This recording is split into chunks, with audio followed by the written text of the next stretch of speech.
సమావేశం నిర్వహిస్తున్నటువంటి ప్రజాస్వామ్య పరిరక్షణ కమిటీ ఆధ్వర్యంలో జరుగుతున్నటువంటి అట్లాగనే యూనిస్ ద్వారా జరుగుతున్నటువంటి ఈ సమావేశాన్ని ఏర్పాటు చేసినందుకు మొట్టమొదటిగా డీకే జిల్లా శాఖ పక్షాన మీ అందరికీ అభినందనలు ధన్యవాదాలు సార్.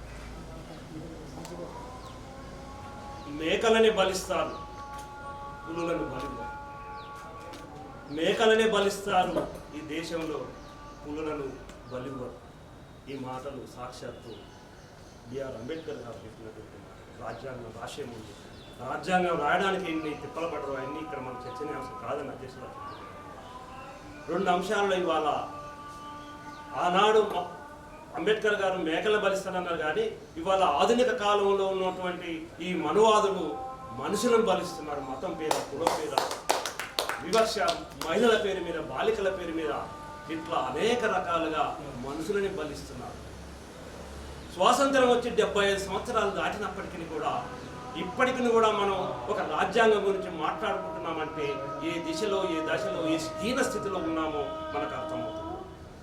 అంతిమంగా ఇక్కడ మనం అందరం కూడా ఏం చేయాలనుకుంటున్నాము, ఈ రాజ్యాంగాన్ని ఎలా పరిరక్షించుకోవాలి. ఈ రాజ్యాంగాన్ని పరిరక్షించుకోవాలంటే మొట్టమొదటగా ఈ దేశంలో ఉన్నటువంటి ప్రతి పౌరునికి విద్య, వైద్యము, న్యాయము సమానంగా ఉచితంగా అందించాలి. ఇది అందివ్వకుండా ఉన్నటువంటి పాలకులు ఎవరైతే ఉన్నారో ఇవి కాక విద్యను కాక అందిస్తే, వైద్యాన్ని కాక అందిస్తే, న్యాయాన్ని కాక అందిస్తే ప్రశ్నిస్తారు.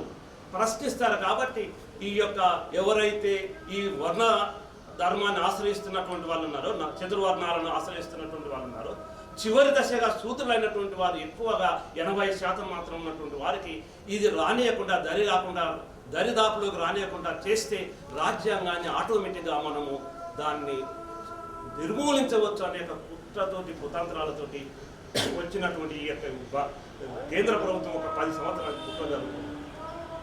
దానికి ఒక ఉపాధ్యాయుడిగా నా చిన్న సలహా, ఖచ్చితంగా ఈ ప్రజలలో విద్యను అందించే ప్రయత్నం చేయాలి.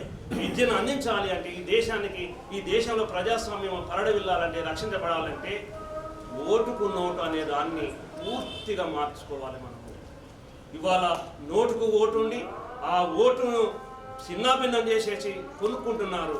లక్షల కోట్ల ఖర్చులు పెట్టినటువంటి వాడు ఇలా రాజ్యాంగం పేరు చెప్పుకొని పాలకులుగా మారి వీళ్ళందరినీ వీరు చేస్తున్నారు.